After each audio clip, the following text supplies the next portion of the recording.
The new organizational structure was under the administration and supervision of the Philippine Public Safety College through the National Police Training Institute.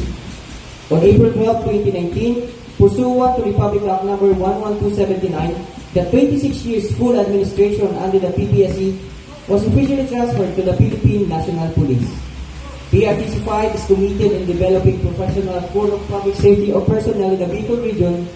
who are excellently sensitive to the people's need, involved with moral values, respect for human rights, and democracy.